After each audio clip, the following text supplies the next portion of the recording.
dragons will rule the Seven Kingdoms for the next 100 years.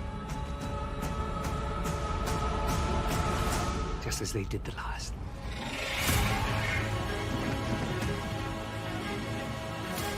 The best fiction, the best drama, is about characters. The story of House of the Dragon is a story about very flawed human beings, capable of doing good things, capable of doing monstrous things, capable of courage, capable of cowardice. These are the kind of characters that I love the most.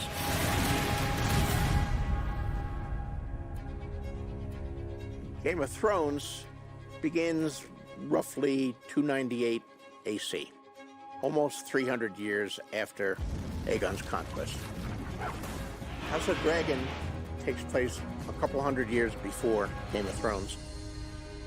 Jaehaerys Targaryen, the old king who was the fourth Targaryen to rule over Westeros, he was only 14 when he ascended to the Iron Throne, and he ruled for 55 years. It was a very peaceful time in the history of Westeros. It was a time of prosperity. King's Landing really grew enormously. It was a good time. Viserys I, who is the heir that was chosen by the Great Council, when Jaehaerys passes away, he takes over, and he is now reigning over the Seven Kingdoms. There were a lot of Targaryens at that point, and you can see how the seeds of war are sometimes planted in a time of peace. People die, and the sons take over for fathers as lords, and they don't necessarily think they're bound by their fathers' allegiances or decisions or vows. So little by little, the seeds are spreading. Game of Thrones focused on the Starks and the Lannisters.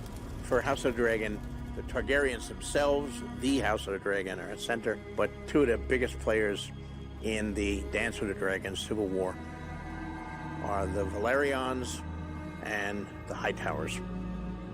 In terms of history in Westeros, the Hightowers are the oldest. They've been there for thousands of years.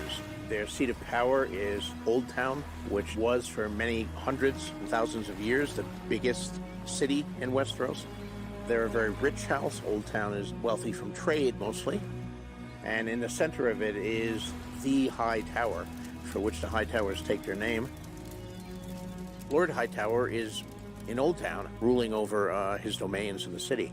But his younger brother, Otto Hightower, is the hand of the king when the story opens. Same position we saw Ned Stark play to Robert at the beginning of Game of Thrones. The Velaryons were also a house from the Freehold of Valyria, the mightiest empire in at least the West in my world. And they actually arrived in Westeros before the Targaryens. They were not dragon lords, however. They were seafarers. At that time, the Freehold of Valyria depended a lot on its trade, and it was a good position to dominate trade from all the kingdoms of Westeros and from other places even further north. So they moved for reasons of trade and wealth.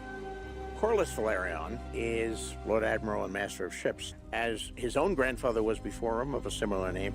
So since Aegon's conquest, the Velaryons have been very high in the councils of the House Targaryen.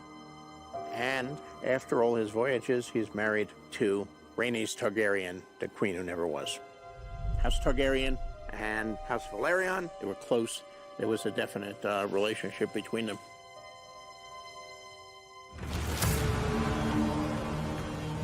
The Targaryens are also an ancient house, but they're not an ancient Westerosi house.